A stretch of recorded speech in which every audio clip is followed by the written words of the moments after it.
Due to public health issues arising from the coronavirus situation, the Sussex County Board of Chosen Freeholders will conduct this meeting remotely via a conference call. Callers are invited to listen and will have an opportunity to make comments by calling 973-310-7191. The county engineer's PowerPoint presentation is on the county website at www.sussex.nj.us.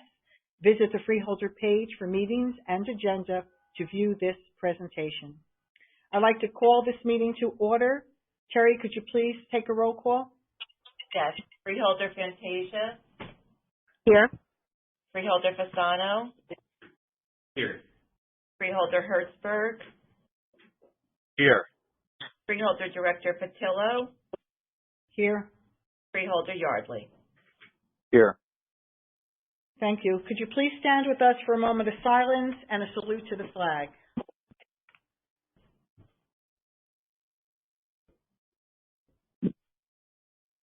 And please join with us the salute to the flag.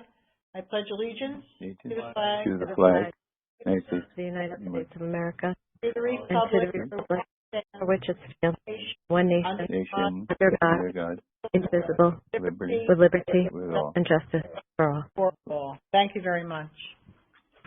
At number 4 on the public statements, pursuant to the Open Public Meetings Act, Chapter 231, PL 1975, adequate notice as defined by Section 3D of Chapter 231, PL 1975, has been made by regular mail and email. Such notice being submitted on August 17th, 2020, from the Administrative Center of the County of Sussex, located at 1 Spring Street, Newton, New Jersey, to the following: New Jersey Herald, New Jersey Sunday Herald, Star Ledger, WSUS Radio, and WNNJ Radio, and is also posted on the bulletin board maintained in the Administrative Center for Public Announcements, and has been submitted to the Sussex County Clerk in compliance with said act. Before we approve the agenda, I'm going to ask Deputy Director Dawn Fantasia to make a statement clarifying the change of our meeting date. Thank you. Yes, I wanted to just clarify why we were meeting 24 hours after our originally scheduled date. Our meeting was postponed last night. Freeholder Director Patillo had a business meeting scheduled. Freeholder Hertzberg had a family obligation, and Freeholder Fasano had a budget meeting. That left myself and Freeholder Yardley free. However, we do not make a quorum. And according to statute, in order to have a quorum, you need 3 members, 3 voting members. We had 2 voting members. Now, I know there is, perhaps a small faction who may hear something incorrect and care to share that misinformation, but it's important that we set the record straight and explain to the public why our meeting was postponed 24 hours. Thank you. Thank you very much. I also have a statement. At our last meeting, the board tabled a resolution about the legalization of recreational marijuana question on the ballot with the intent of revising the wording and placing the resolution back on this week's agenda for consideration. After reviewing the resolution, it was determined that by the time this meeting took place, residents would have received their ballots and would already be voting. So the board will address their concerns on the ballot question during our freeholder comments. If anyone on this conference call would like to speak about the marijuana ballot question, please feel free to do so at either of our 2 public comment sessions tonight. Thank you. Now I'd like to have an approval of the agenda. May I please have a motion to approve the agenda? Herb Yardley, I'll make the motion to approve the agenda. A second, please. Second, Hertzberg. Is there any discussion? Not hearing any. All in favor, please signify by saying aye. Aye. Aye. Aye. Okay, thank you. At this time, we have a proclamation recognizing Domestic Violence Awareness Month, and I'd like to read that into the record. Good. Whereas in just one day across New Jersey, nearly 1,300 victims of domestic violence sought services from domestic violence programs and shelters. 571 helpline calls were answered, and 256 individuals attended prevention and educational trainings. That same day, more than 126 requests for services, including emergency shelter, housing, transportation, child care, and legal representation, could not be provided because programs lacked the resources to meet victims' needs. Whereas the impact of domestic violence is wide-ranging, directly affecting the individuals and society as a whole here in this community, throughout the United States and the world. And whereas racism, homophobia, transphobia, ageism, and discrimination based on physical ability, nationality, or other factors help to perpetuate domestic violence and make finding safety even more difficult for some victims. Whereas the need for safe housing continues to be rated as survivors' most urgent need. And whereas Sussex County joins with others across New Jersey and the nation in supporting victims of domestic violence, as well as local programs, state coalitions, national organizations, and other agencies nationwide who are committed to increasing public awareness of domestic violence and sending a clear message to abusers that domestic violence is not tolerated in Sussex County. Whereas domestic violence impacts millions of people each year, but it can be prevented. Preventing domestic violence requires the collective voice and power of individuals, families, institutions, and systems, each whose contribution adds a valuable and powerful component to transforming our community. Now, therefore, be it resolved that the Sussex County Board of Chosen Freeholders join communities across the country in playing an active role to prevent domestic violence. Along with the United States government and state of New Jersey, we do hereby proclaim October as Domestic Violence Awareness Month. I just want to mention Daisy because they do such an amazing job in helping people that find themselves in a domestic violent home. And with the support from a group like Daisy, they are able to change their lives, and they don't become victims, they become survivors. And that makes all the difference in just having the opportunity to regain their own self-confidence and dignity and go on to live a very fruitful and successful life. So I want to thank Daisy for all that they do in our community. And they will be hosting a vigil on October 21st at 6:30 p.m. at the Newton Green. There will be no audience, just Daisy's staff, as we will be live streaming it on Facebook. So if anyone would like to tune in on Facebook, then you would be able to see the event that they're going to have for Daisy and for the survival victims. When you go and you hear from the victims themselves, you can't help but just be touched and so amazed how far they have come and how much they have accomplished in their lives. So thank you very much for everyone and the staff over at Daisy's. Okay, can I have a motion to adopt the proclamation? Herb Yardley. Fantasia, so moved. Herb Okay. Yardley, second. Second? Yardley. Herb Yardley, thank you. Any discussion? All in favor, please signify by saying aye. Aye. Aye. Okay. At this time, we have a presentation from our county engineer, Bill Copenall. It's his report on the active road resurfacing programs. Bill, are you there? I am, Sylvia. Okay, I'm going to turn it over to you. All right.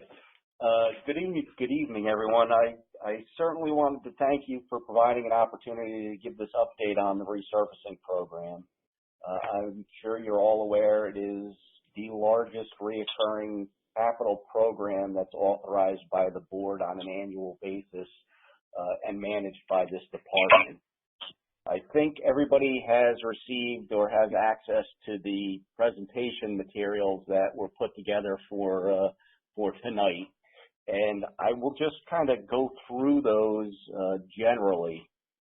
So the first page has a lot of high-level information pertaining to the program in general and the roadway asset system itself. The resurfacing program is simply the milling and replacement of the asphalt wearing surface along the county road systems.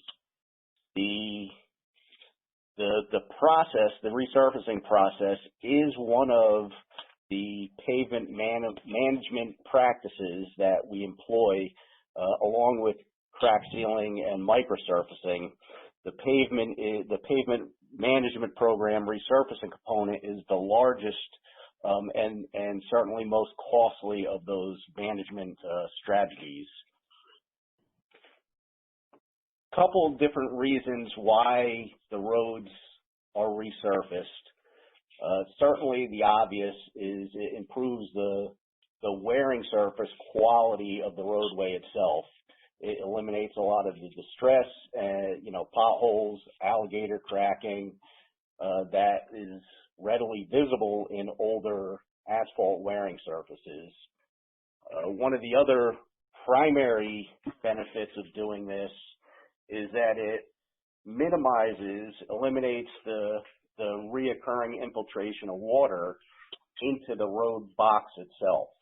And what this will do is, eliminating that infiltration of water into the road really serves to protect the integrity of the asphalt sub-base course, so the asphalt layers that are under the wearing surface and the underlying subgrade of the road.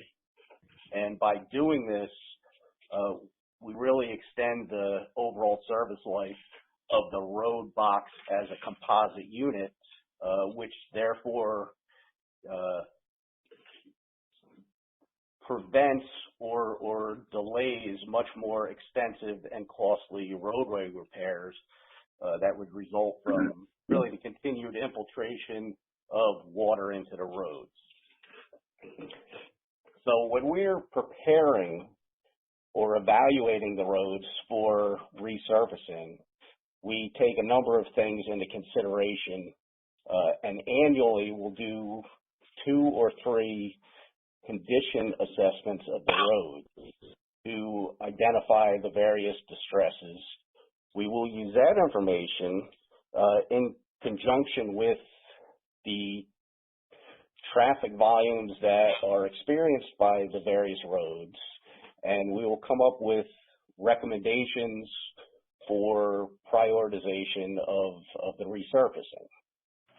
The projects also include some adjacent improvements to pedestrian facilities, particularly curb ramps and signalized intersections that get done in conjunction with the work on a regular basis.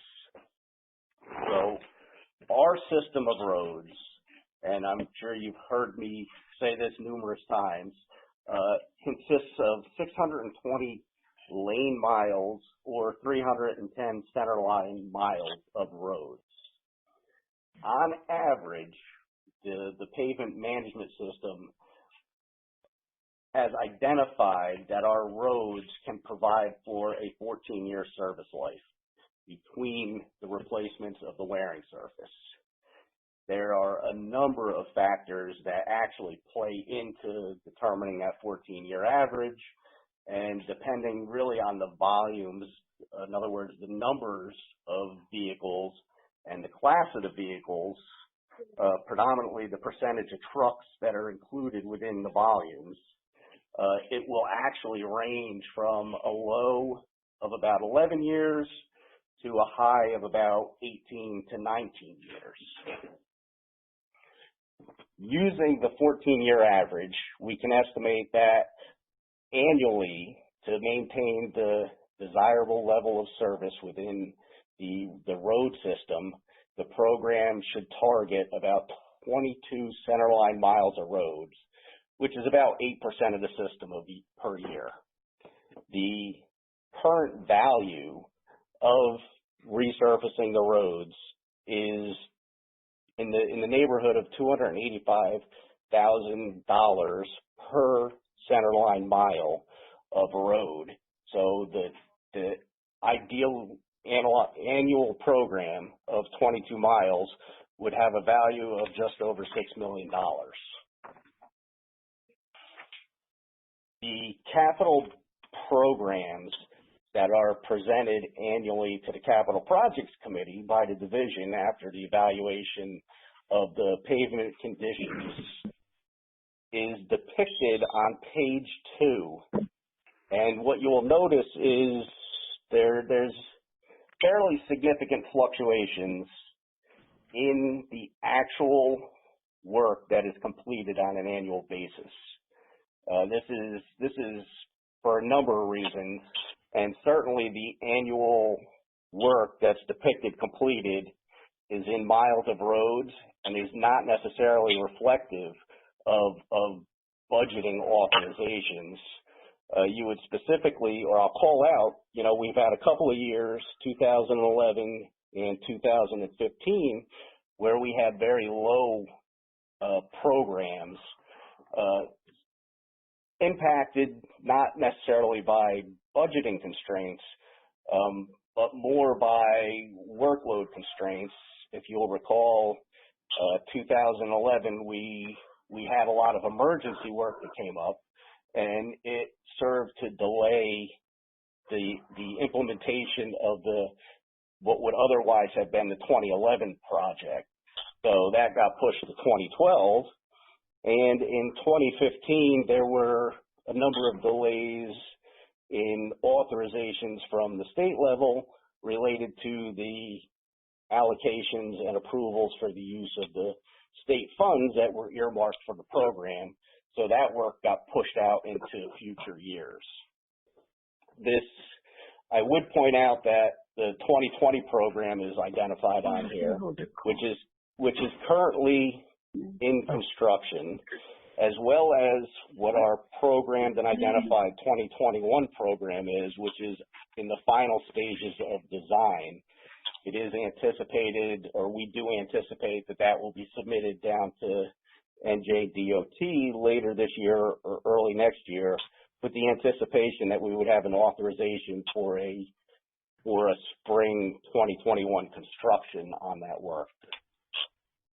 The next few pages in this are high-level summaries of the actual programs that were completed or are in process this year. So page 3 has information pertaining to the 2019 resurfacing program. The work was started in the fall of 2019 and completed June of this year. It is still in the closeout process because even once the actual construction is completed, there is a number of administrative components that go into the actual closeouts of the projects and the grants that were tied to the programs themselves. But the 2019 program included just under 30 miles of county roads, and it ultimately had an as-built cost of slightly over $7.7 million. It resurfaced about 9.6% of the system and was funded on about a 25-75 split between Sussex County capital. So that's money that the Sussex County Capital Projects Committee evaluates and authorizes on an annual basis for application towards these programs. And the 75-76% was DOT funded. It's really, DOT funding is the Transportation Trust Fund monies that are allocated annually to Sussex County for transportation projects. The county does allocate the majority of the state aid towards our resurfacing programs.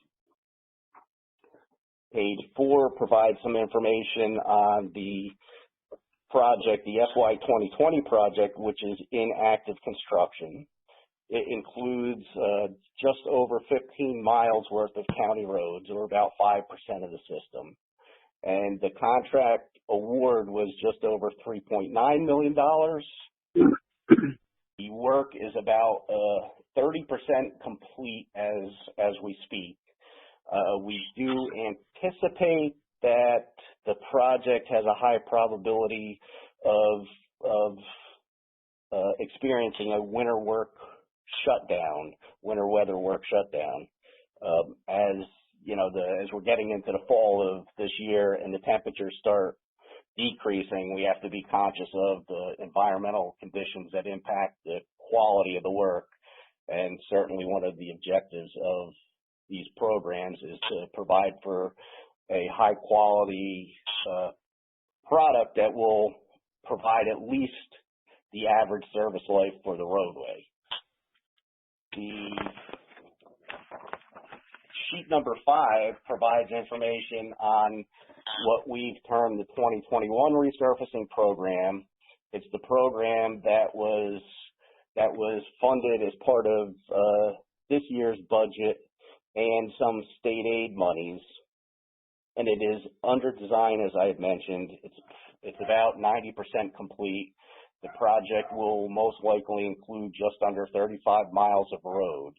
That will be ultimately determined at the time of the award. But right now, the design phase of it does include the 34.7 miles, or about 11% of the system. Based on the average cost per mile of $285,000, we are estimating that this is going to be just under a $10 million construction contract. It will include about 80% funding from DOT. It will be provided through a combination of a couple of years' worth of funding, grant fund allocations that the county has received, as well as about 20% of county capital dollars.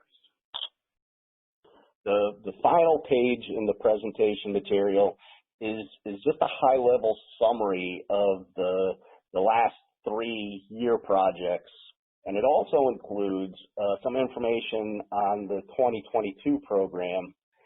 One of the things that I would like to point out is that the 2022 program is already under preliminary scoping, and we are starting to identify the roads that will be eligible for inclusion in the project.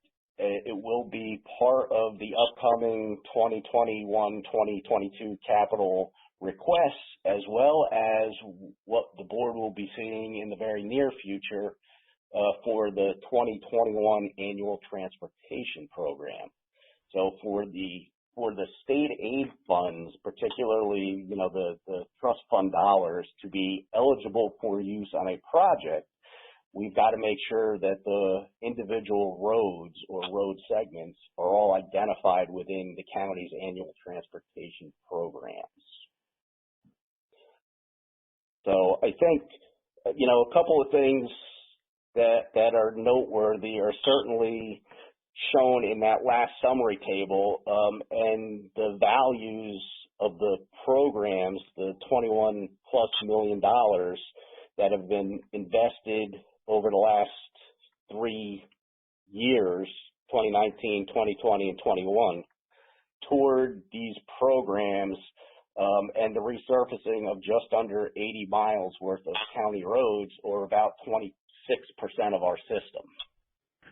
So certainly these are very significant programs and result in one of the bigger public impacts from maintaining the suitability and functionality of the county road network system, which certainly drives a large part of the transportation system within the county. I don't know if there's any questions related to these programs. I'd certainly be happy to try to answer any.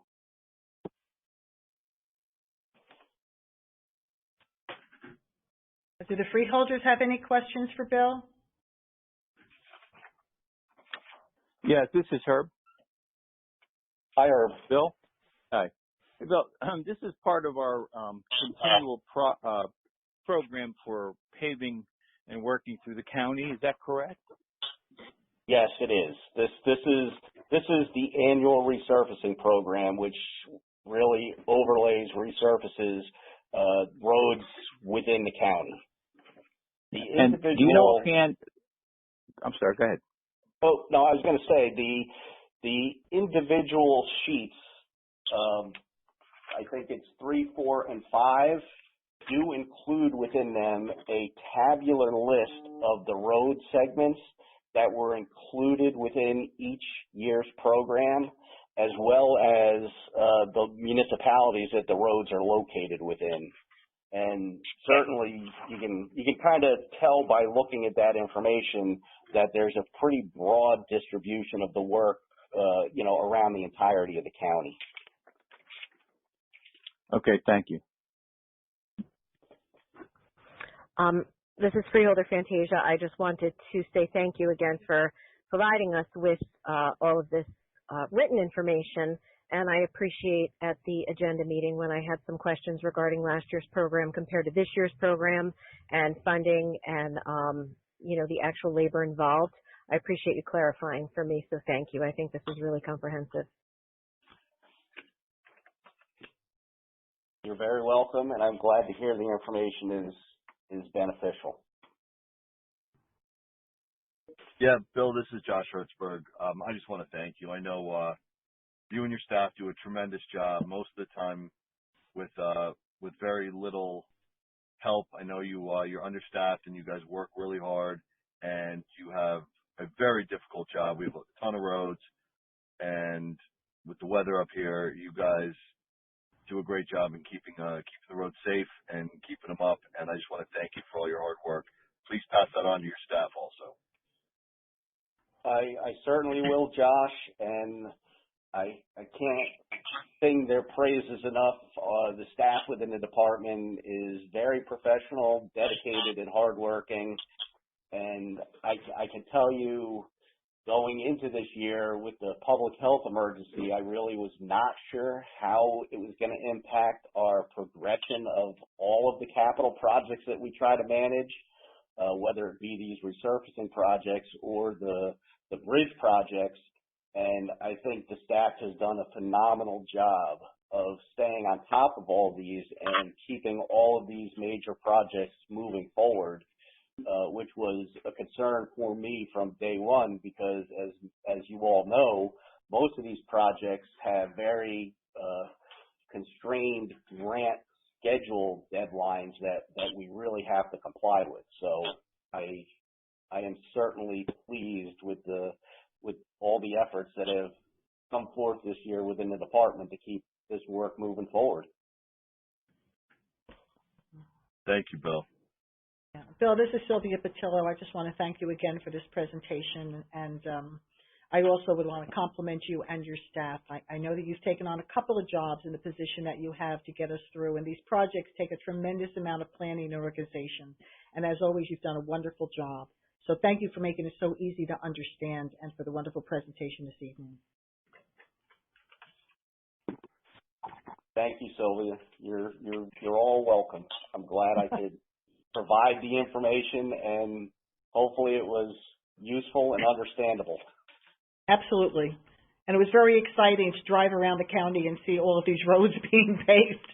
It was absolutely amazing, and I know that the residents appreciated it as well. So thank you so much, Bill. Okay, we're going to move on to number 7, public hearings. We do not have any this evening.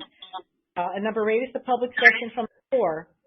This public session is for questions or comments pertaining to agenda items only. Before we open this session, we ask callers wanting to make a comment to first state their name and municipality. Then the clerk will create a roster and call each in the order received. Comments are limited to 3 minutes or less. And as I mentioned at the beginning of the meeting, if you'd like to speak on marijuana, please do so at the comment period. So if you would like to speak about the agenda or about the marijuana issue, could you please just give us your name and your municipality? Hi, my name is Lori, and I'm from Hardison. Lori, can I please have your last name? Yes, Lori Champy. Thank you. Zoe Heath, Vernon Township. Thank you. Is there anyone else? Yes, Yes. I would like to speak.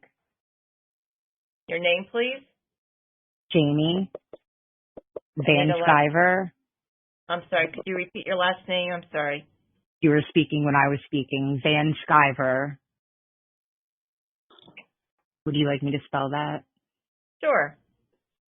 VAN space capital SCIVER. And I'm of Paulsboro, New Jersey. And I was actually looking to speak this evening about cannabis. Thank you. Thank you.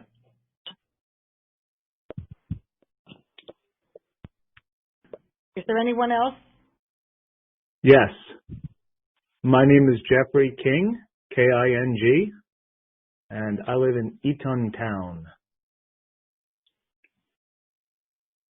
That's the Eatontown, New Jersey. It sure is. Thank you. Is there anyone else? Not hearing any. I'd like to have a motion to open the floor for public comment, please.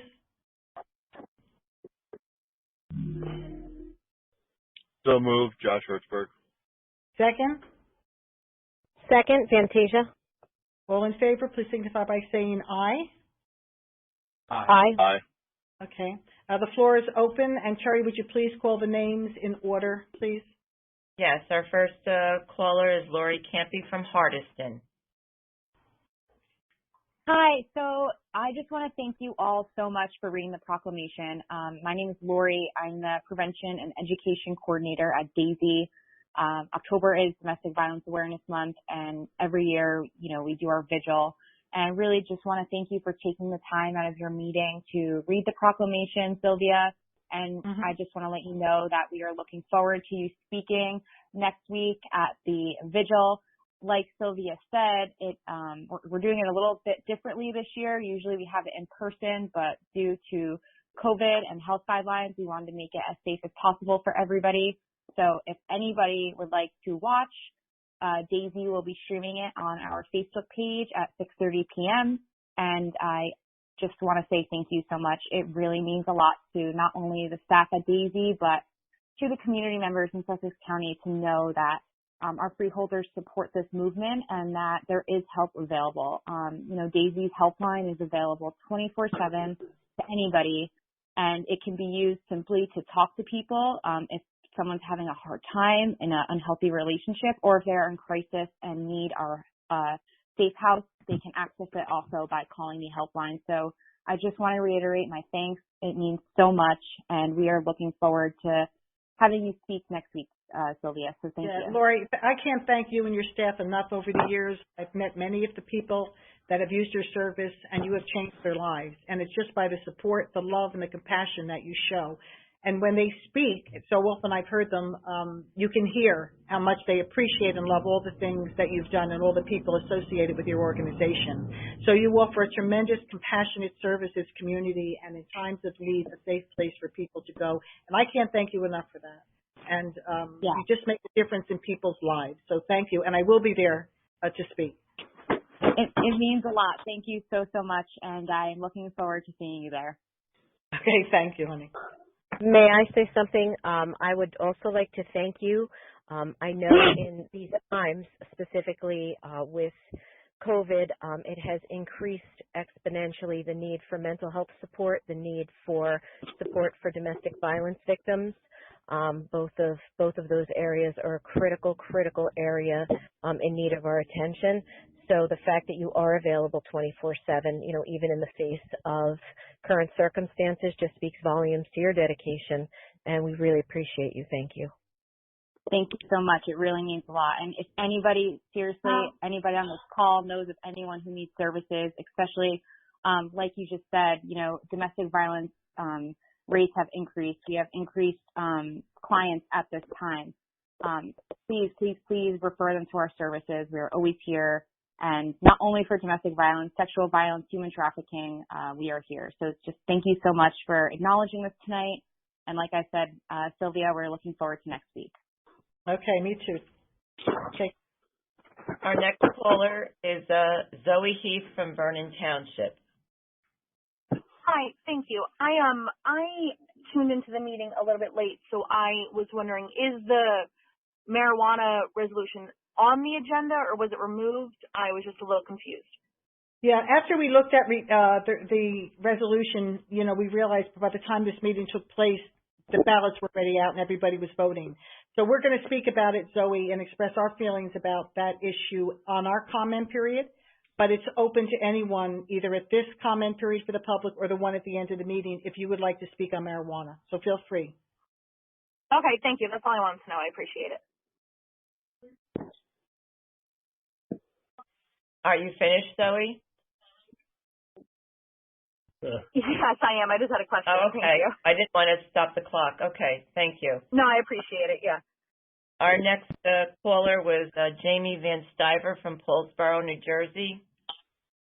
Hi, yes, good evening. I first actually wanted to start with a question. I was looking at your minutes from your previous meetings, and I see people such as Nick Liozzi and Tina Au, Director of Prevention Services, noted in your minutes as, stating facts.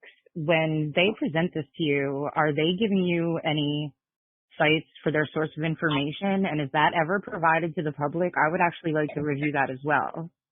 That's very concerning that it's being acknowledged as facts. They do use the references, absolutely. And you could call them, and they'll certainly give you those references. Well, if I were at a meeting, I'm sure, like physically at a meeting, I'm sure that that would be something that would be presented. I think that is something that you should be putting out there for the public before, it's in your notes, in your minutes as stated as facts. I don't think that's very fair. Is Freeholder Patillo present this evening? Yes. Yeah, I see tonight. I'm not exactly sure if this is a quote or not, but it seems to me that you're making a point to really kind of separate, and I'll start. Tonight's resolution focuses on opposing legalization of recreational use marijuana. Medical marijuana use and decriminalization are separate issues. I would like to explain to you that all cannabis use is medical. We have endocannabinoid systems in our body, anatomical facts, just as much as you have a cardiovascular system, a digestive system, a central nervous system, a respiratory system. All cannabis use is medical.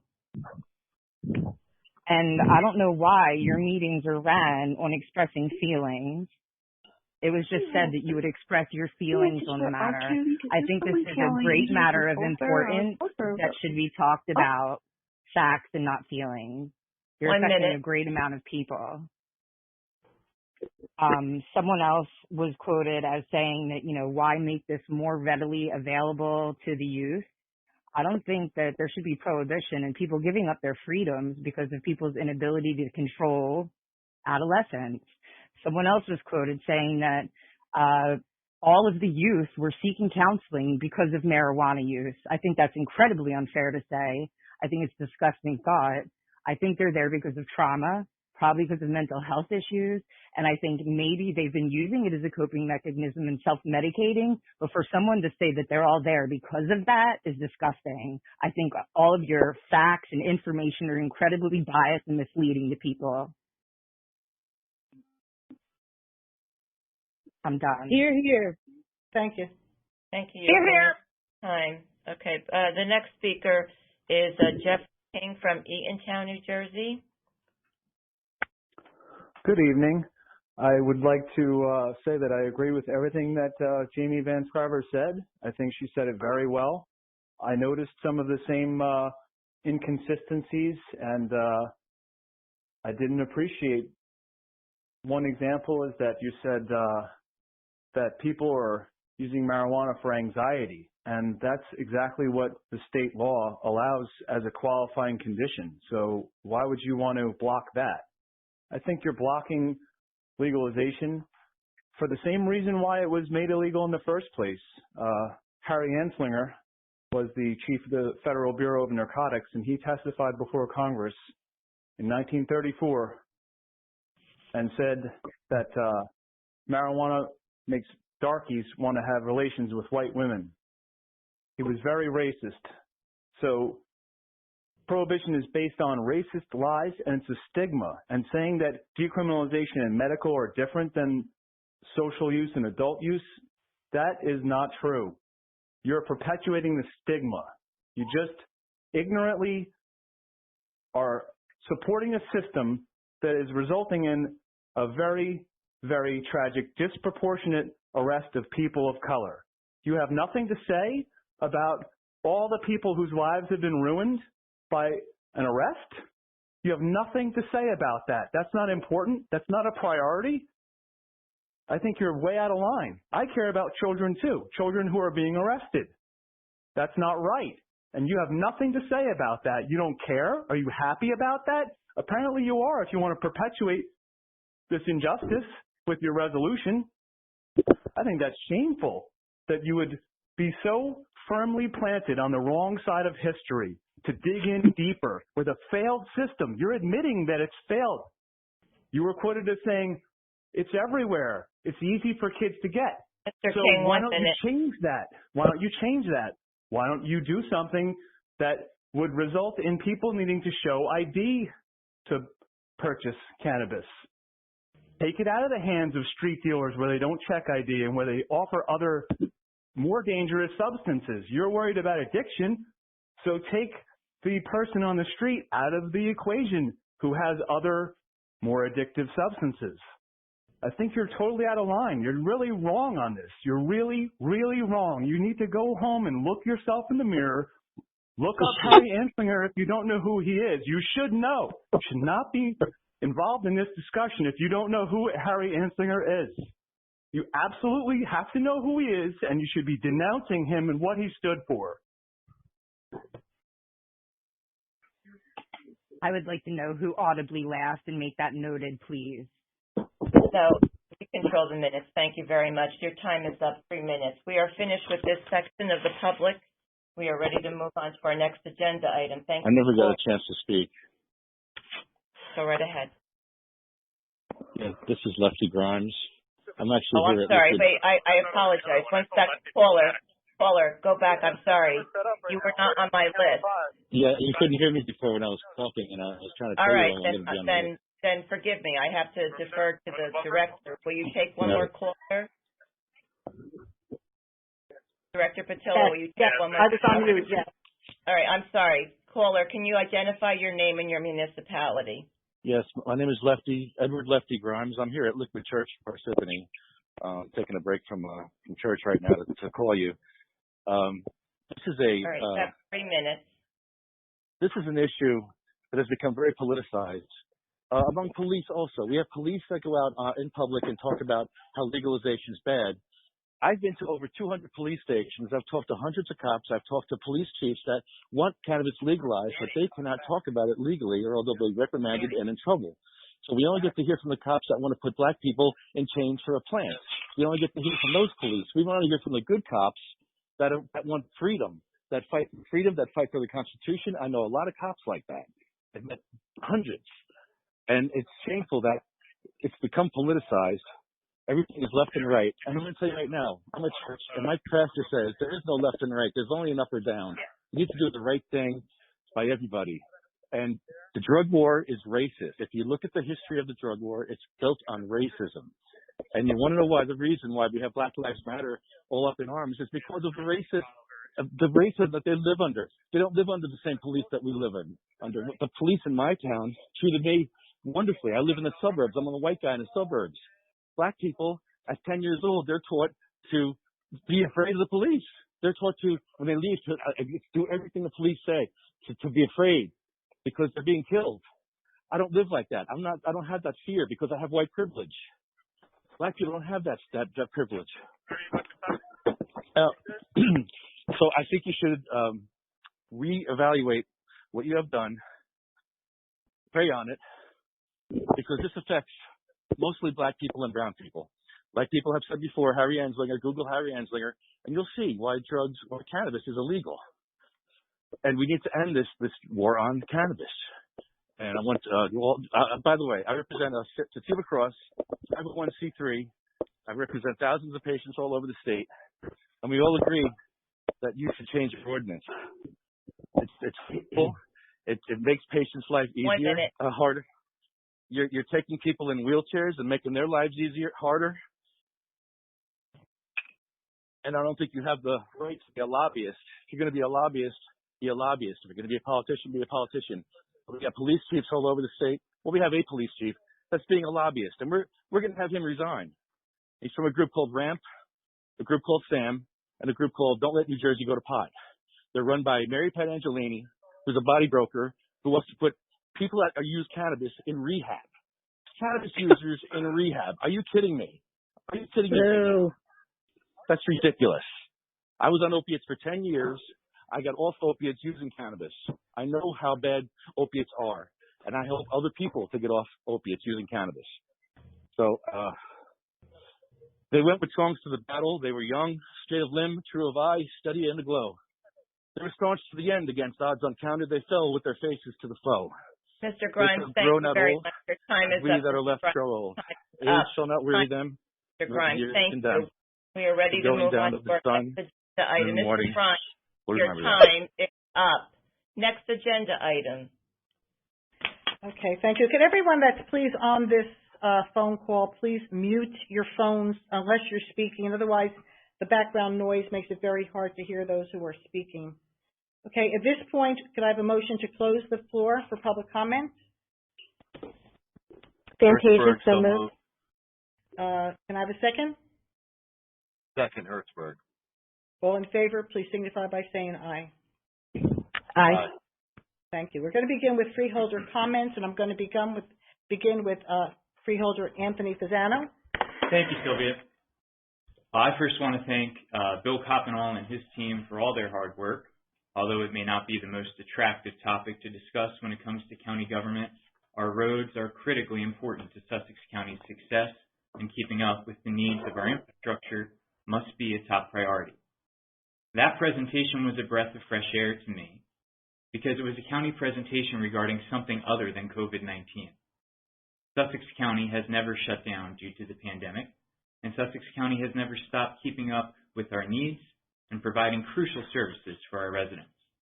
Sometimes that gets lost, but that is a testament to our staff's commitment to you, and I thank them for it tremendously. And now I do have a COVID update, so that was good while it lasted. And as I've stated now for a few months, the county continues to make sustained progress in our collective fight against this virus. But there has been some more positive developments as of late.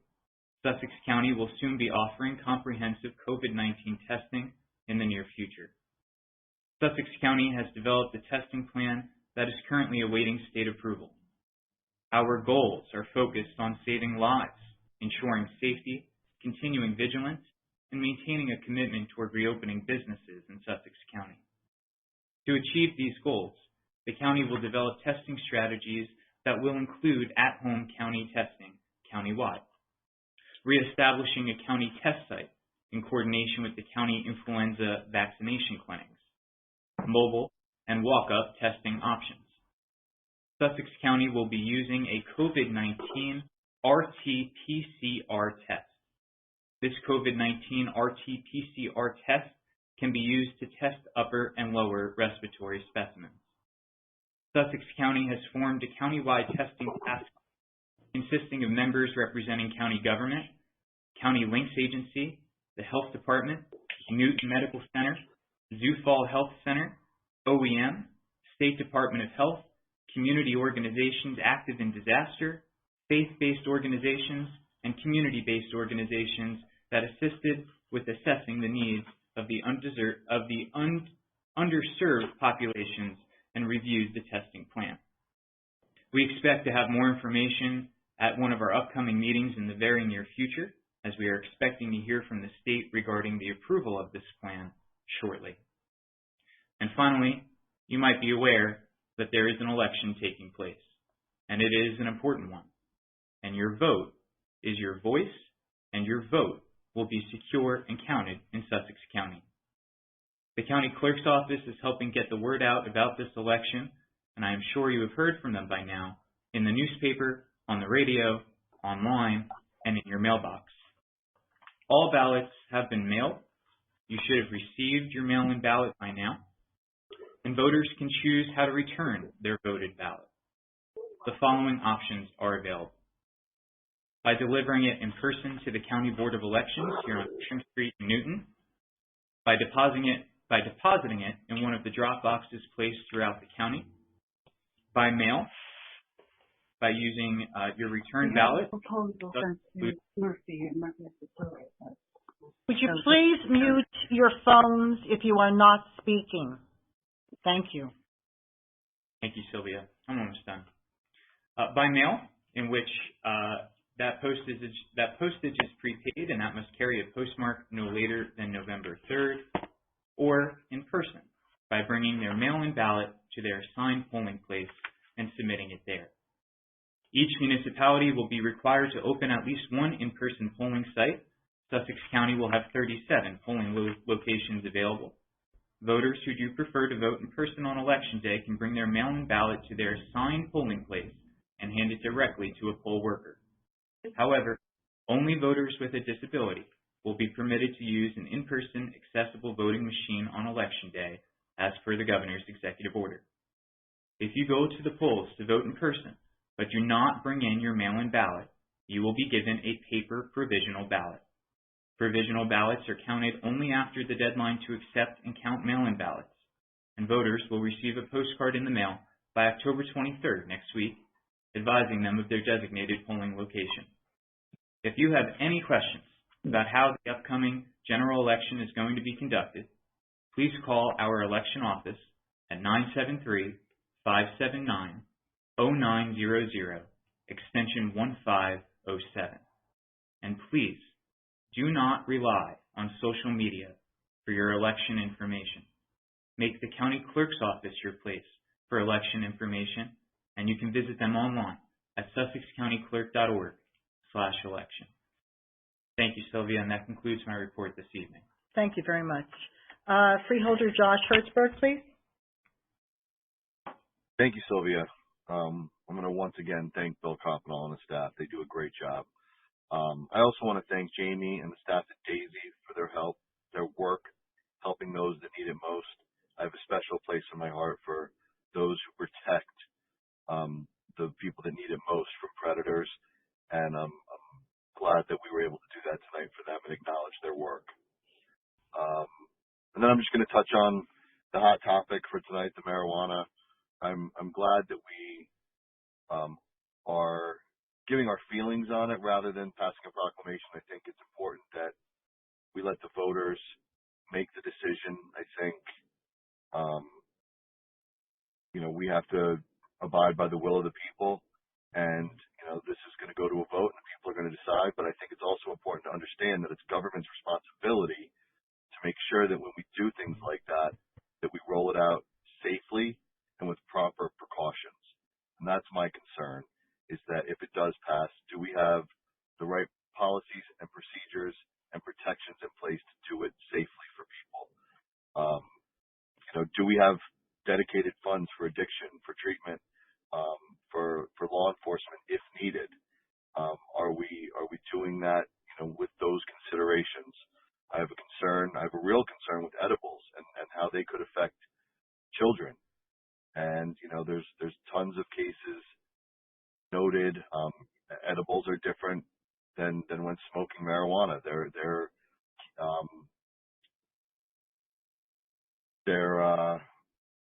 different in the way they're processed in the body, and I want to make sure that all the proper precautions are taken to protect children, especially when we're talking about this kind of stuff being more readily available. I so far haven't seen that there's been any real work done in those aspects. I hope that if it does pass, that before it is enacted and rolled out, that there will be a real look at setting procedures, precautions, and policy up to make sure that it's done the right way. That's all I have tonight, Sylvia. Thank you. Thank you very much, Josh. Freeholder Herb Yardley. Thank you, Sylvia.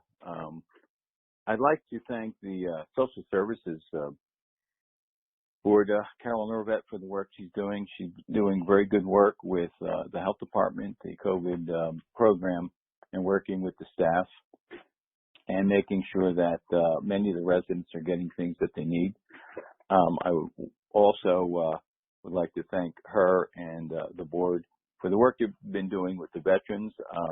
We've had recently good information in our partnership with Catholic Charities, where we're able to get legal aid for those veterans that need it, and rental assistance and oil assistance and things of that nature. So I'm very happy that we are moving forward with that program, and we are able to improve it as we go along. I'd also like to talk about the fact that I met with the seniors through a Skype program, the President's Club. It's been a tough time for not just all of us, but many of the seniors that are at home, and many of them single, waiting to get out. And I am happy that we are able to get the testing system moving forward, and the fact that it's under review by the governor's office.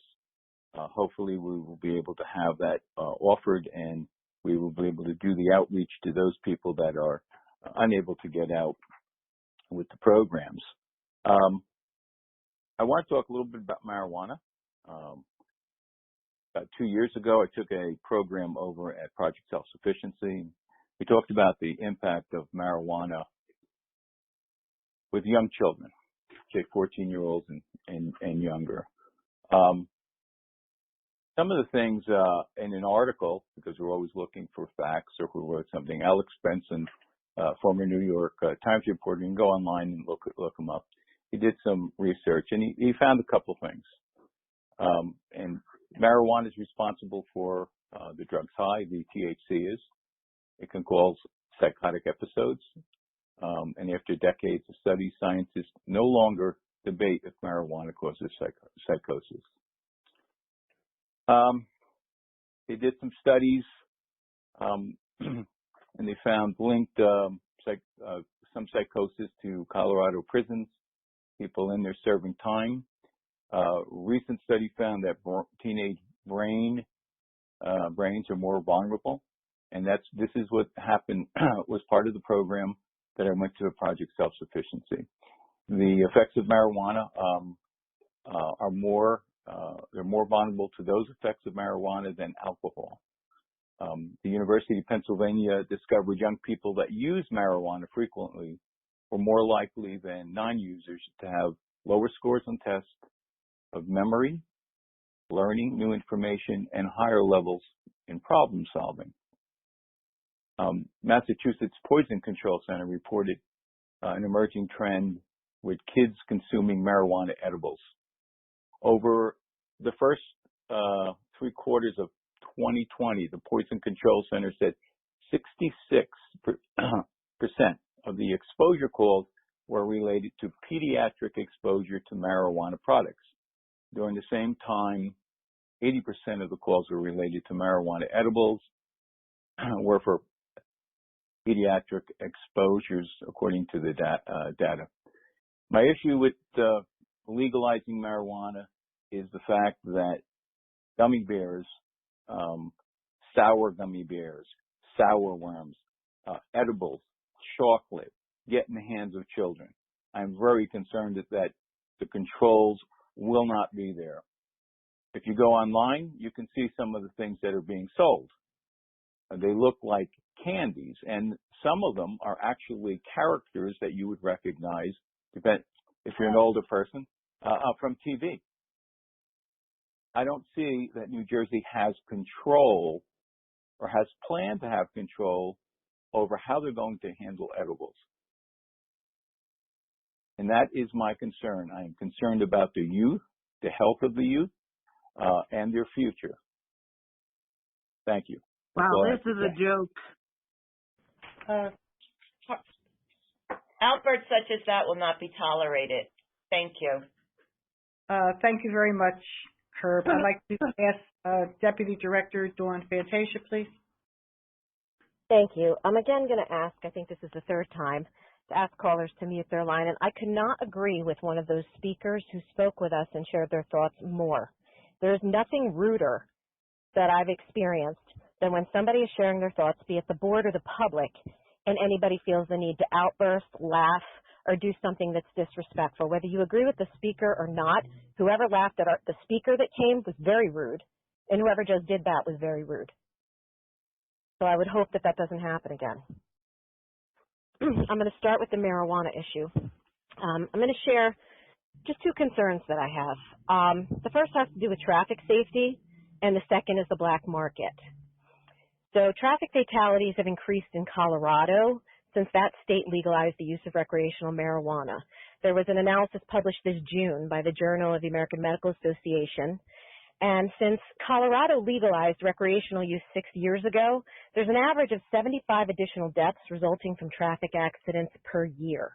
Now, obviously, any legal or illegal medication or drug that impacts your motor skills can increase the likelihood of auto accidents.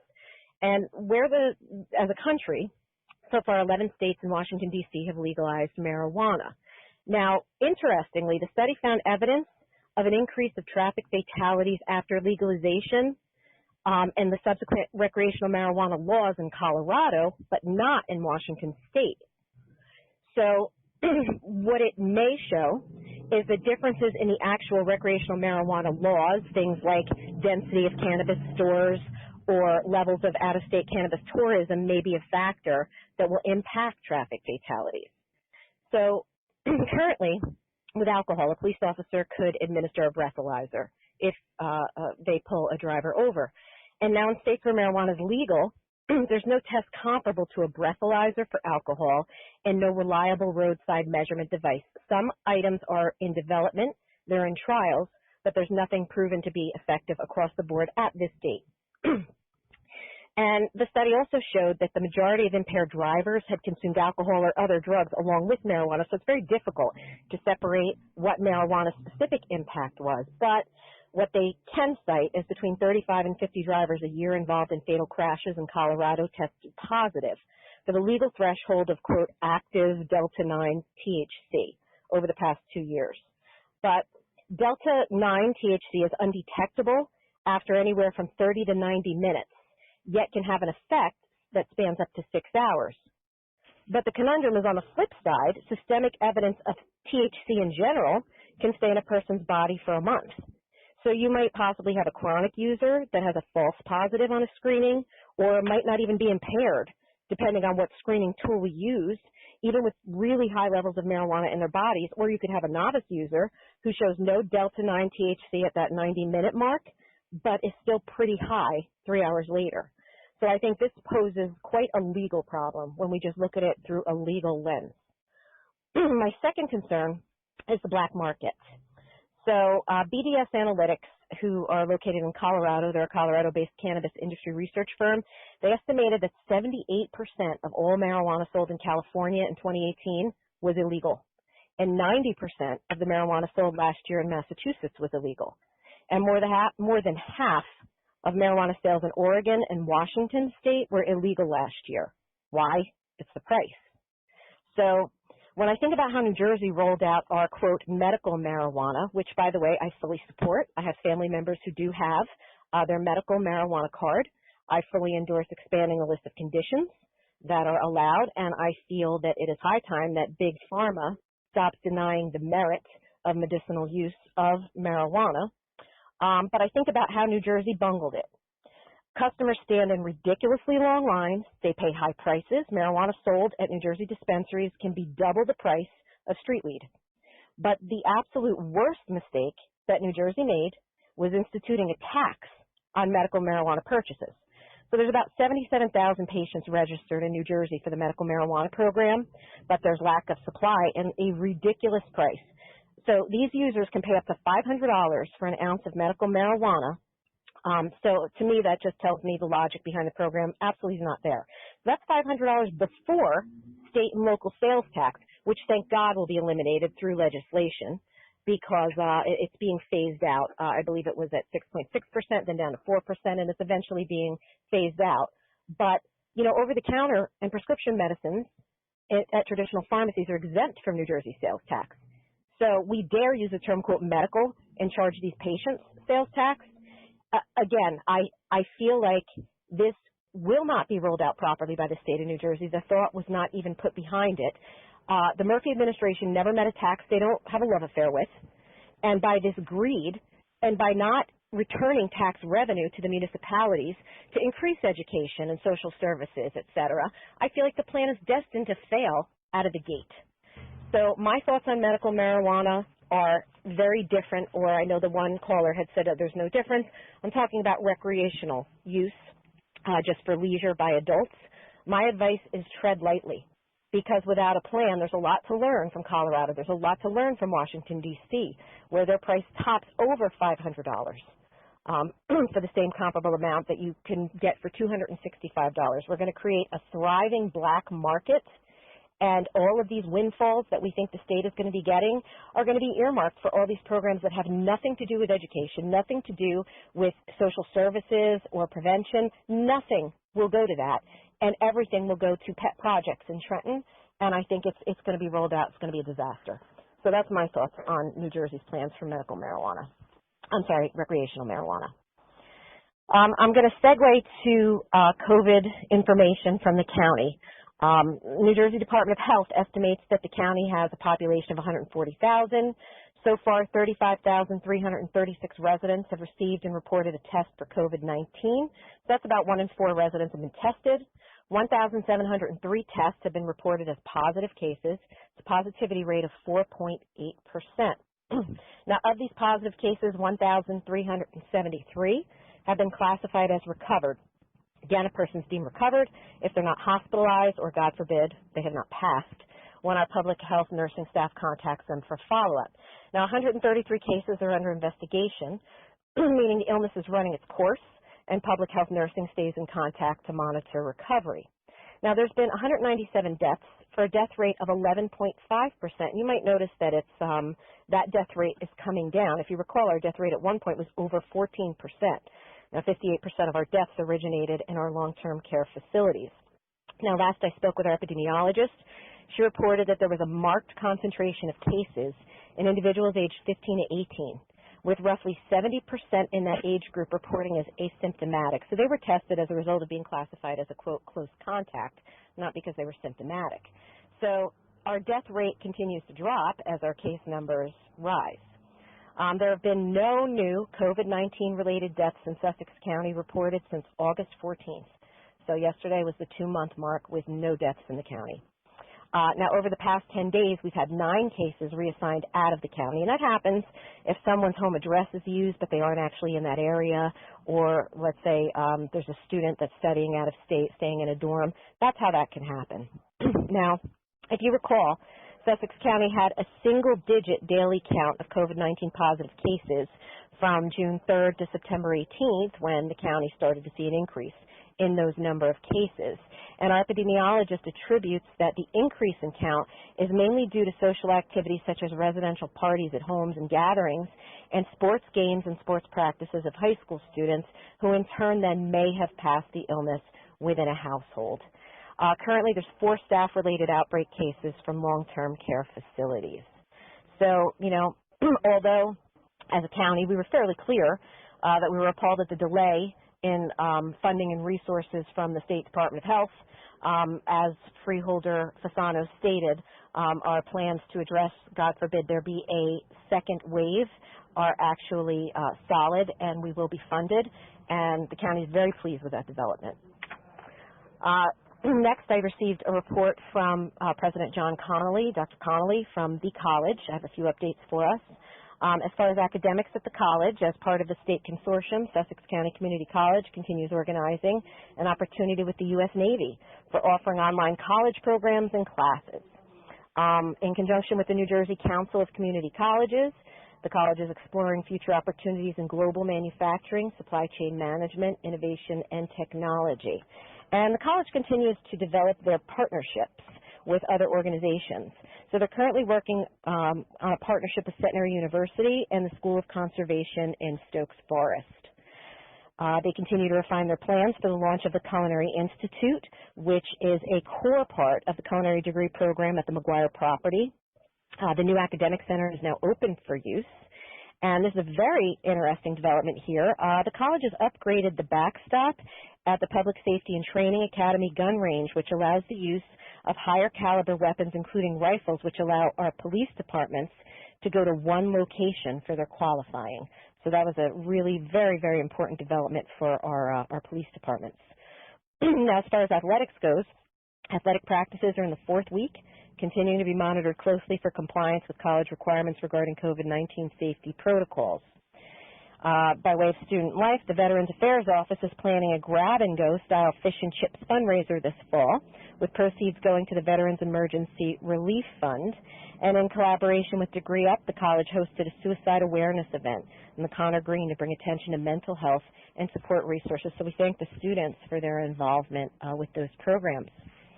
And in other news there, Dr. John Connolly had spoken with about 100 individuals on a Chamber of Commerce phone call where he updated participants about the county's coronavirus response, spoke about the college's attitude, philosophy, response to current conditions. Also, the Chamber of Commerce presented a 1-hour Zoom seminar on indoor air quality with Dr. Connolly. And its intention was to educate businesses about best practices to manage air quality so indoor service economy can resume without controversy and safely. So the inevitable changes in HVAC standards and specifications were discussed.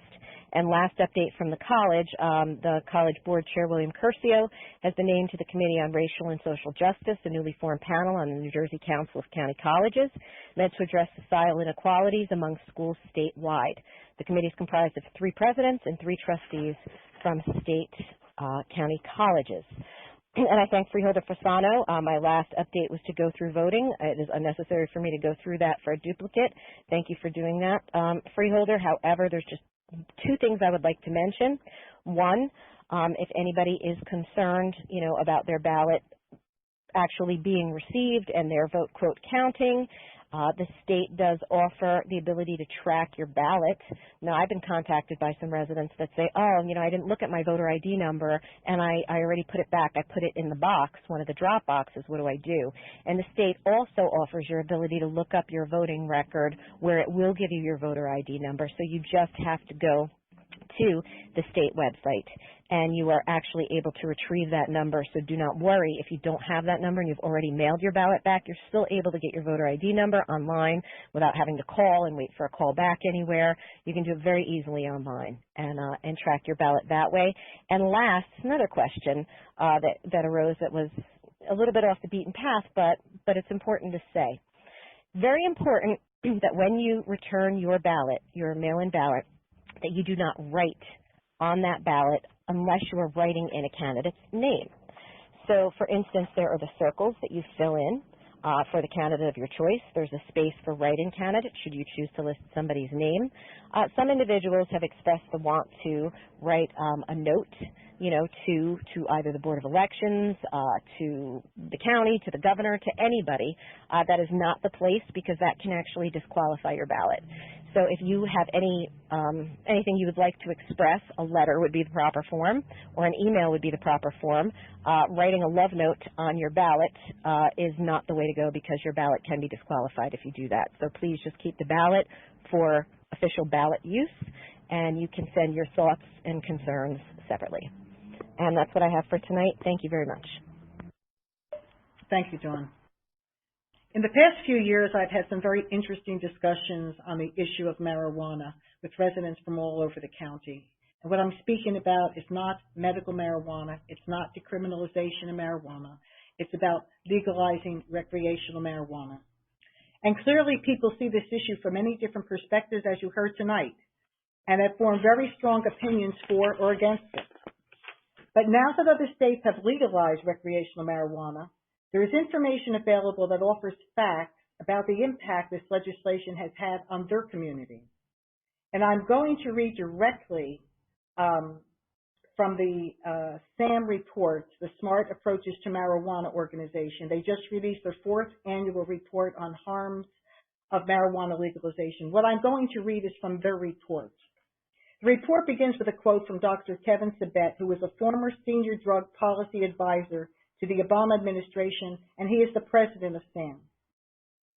And he quotes, "In pot legal states, stone driving is up, youth use is up, emergency room admissions are up. But we won't know the full impact of commercialization for years. However, these current indicators are discouraging." According to the report, there has been a 25% increase in cannabis use disorder among 12 to 17-year-olds in legal states since the implementation of legalization. Commercialization has led to the creation of new forms of marijuana use, notably the use of marijuana vapes, which were at the root of a public health crisis in 2019.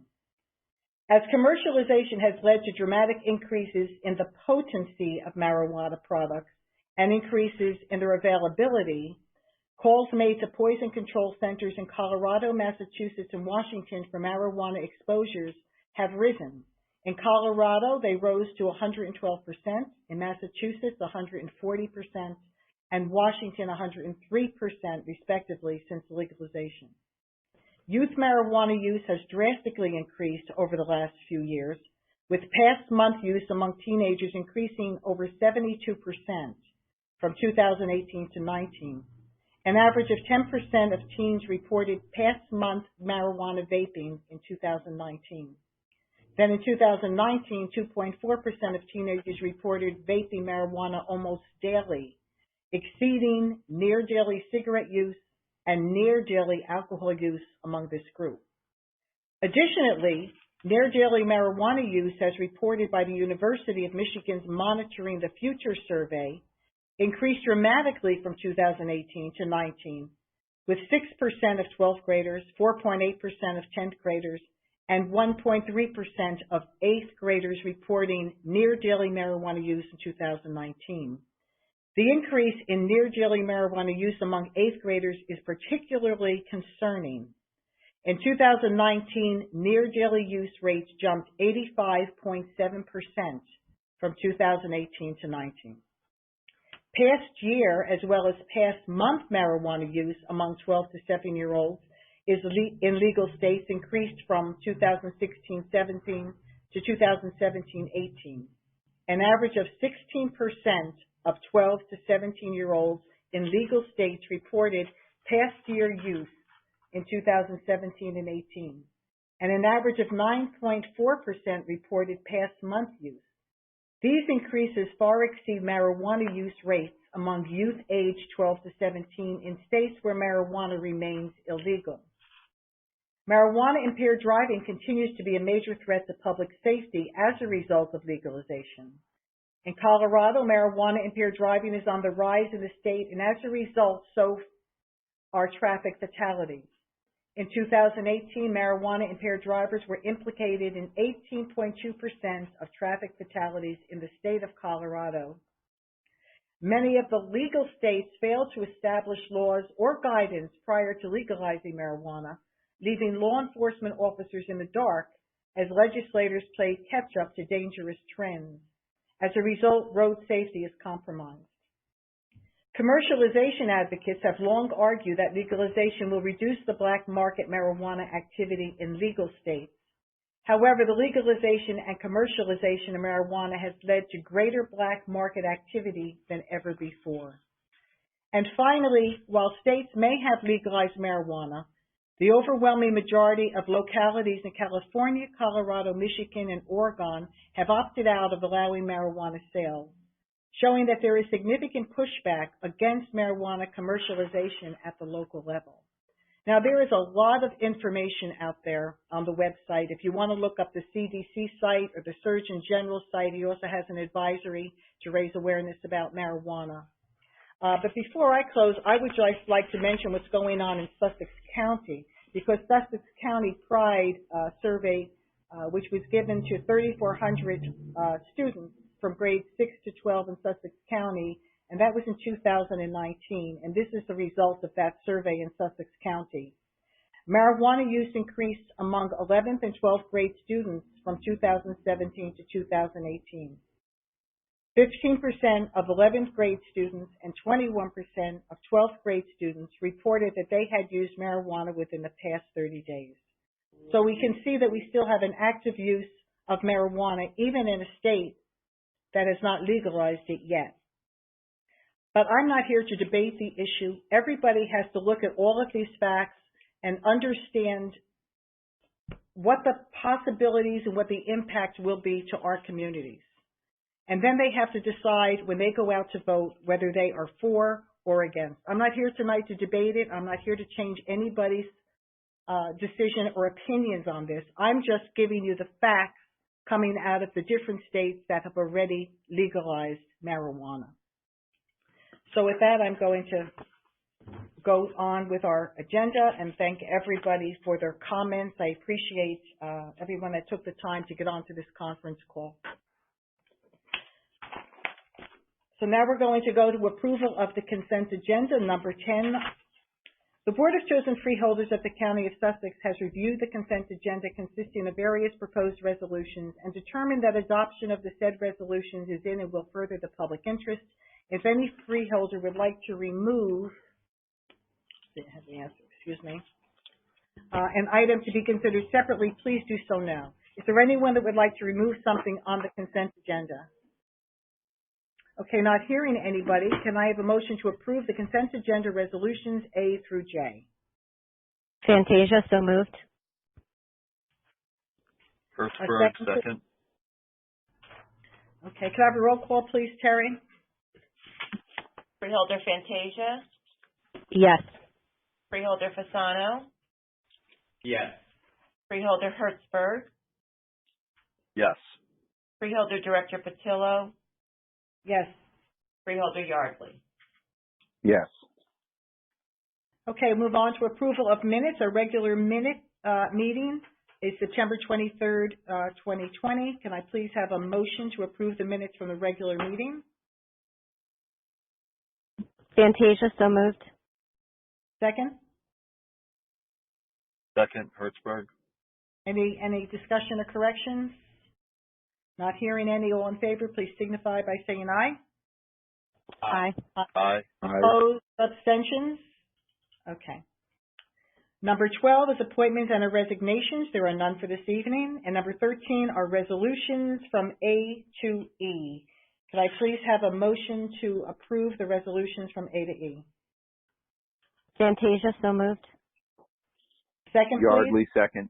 Yardley, Okay, second. thanks, Herb. Is there any discussion? Terry, a roll call, please. Freeholder Fantasia? Yes. Freeholder Fasano? Yes. Freeholder Hertzberg? Yes. Freeholder Director Patillo? Yes. Freeholder Yardley? Yes. Thank you. For number 14, awards of contract change orders and bids, there are none for this evening, so we'll move to 15, which is our financial. A is a resolution payment of bill list for October 15th, 2020. Could I please have a motion to approve the bills list? Fantasia, so Yardley. moved. Yardley, second. Thank you. Any discussion? A roll call, please. Freeholder Fantasia? Yes. Freeholder Fasano? Yes. Freeholder Hertzberg? Yes. Freeholder Director Patillo? Yes. Freeholder Yardley? Yes. Resolution B is the resolution of the County of Sussex, State of New Jersey, the county authorizing and directing the Morris County Improvement Authority, the authority to undertake the refunding and optional redemption of the authority's County of Sussex guaranteed renewable energy program lease revenue bonds and the issuance of authority refunding bonds and determining certain matters with respect to such refunding, optional redemption, and issuance of refunding bonds. May I please have a motion to adopt Resolution B? Yardley makes the motion. Thank you. Second? Second, Hertzberg. Thank you. Is there any discussion? Okay, Terry, a roll call, please. Freeholder Fantasia? Yes. Freeholder Fasano? Yes. Freeholder Hertzberg? Yes. Freeholder Director Patillo? Yes. Freeholder Yardley? Yes. Okay, 16 is personnel, and we're authorizing personnel agenda of October 15th, 2020. Can I please have a motion to adopt the personnel agenda?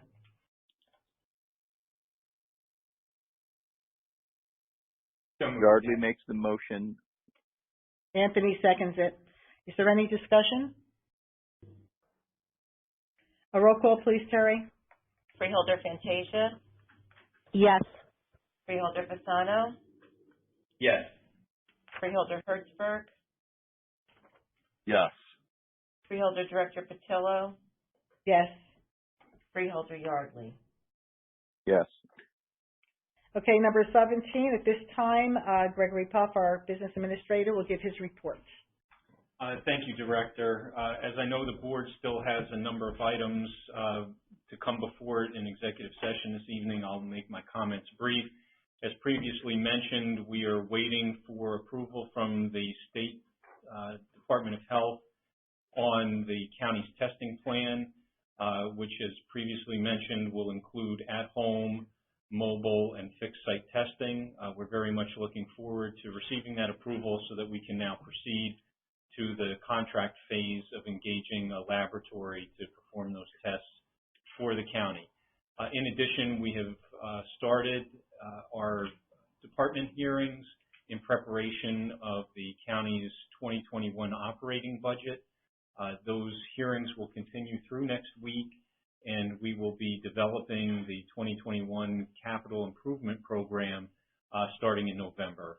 We will continue to keep the board updated as the budget subcommittee moves forward with the various departments, independent agencies, and constitutional officers' presentations of their budget requests. And that concludes my report for this evening. Thank you. Thank you very much.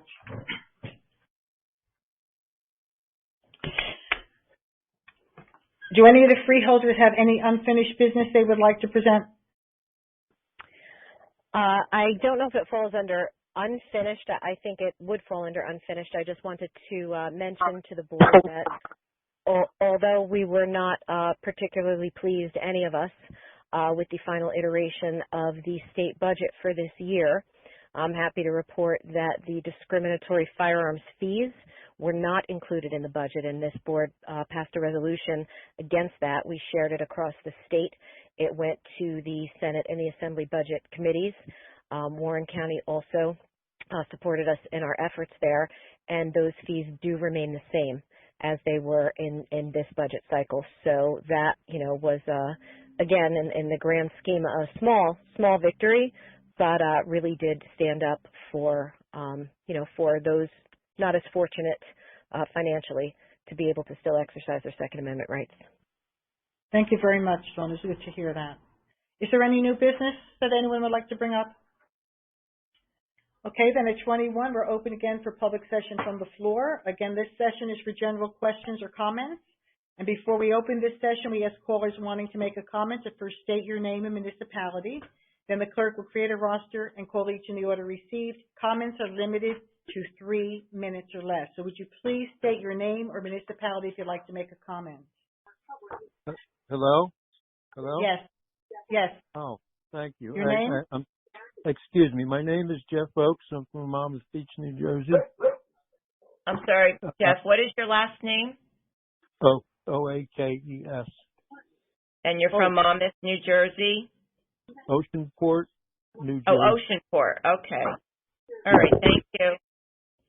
Hello?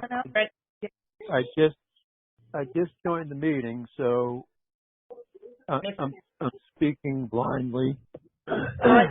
Jeff, we're going everybody's name. We're going to make a list of everyone who wants to speak, and then we're going to go back and call you first to speak, okay?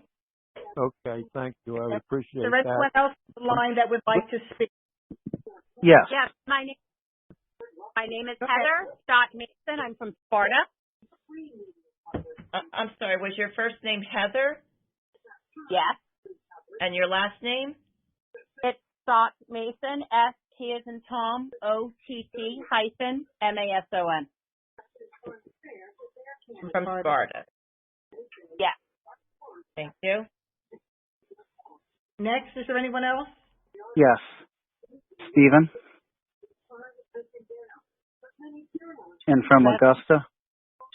Stephen, What can I is have a your last name? Just my first name, please. We need a last name for the record, Stephen. Go with Thompson then. Okay. Zoe Heath, Vernon Township. All righty, Zoe. Is there anyone else? Jamie Van Sciver, Paulsboro, New Jersey, please.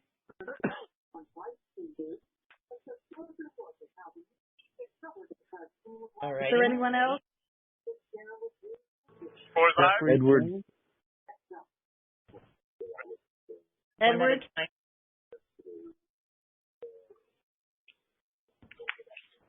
I'm sorry, I interrupted Jeffrey King. This is Edward Grimes. I'm at Liquid Church in Parsippany. Yeah, Mine is Jeff King. I can speak before or after Edward. I'm Eatontown. Either way. I have you after. Thank you. Thank you. Is there anyone else? Okay, thank you. I'm not hearing anyone. Cherry, so would you like to call? Yes, our first caller was Mr. Jeff Oakes from Oceanport, New Jersey. Thank you. This is Jeff Oakes from Oceanport, New Jersey. I have 3 minutes, correct? 3 minutes or less, yes. Thank you. Thank you. I don't know if medical cannabis or recreational cannabis was on your agenda this evening. I just woke up, so you'll have to pardon me somewhat. I'm literally speaking probably from my deathbed, and I'm a medical cannabis patient. And I understand. I think that you guys obviously got some literature from Kevin Sabet and Sam or the RAMP Association. I know you probably have, and I know you weigh that information heavily.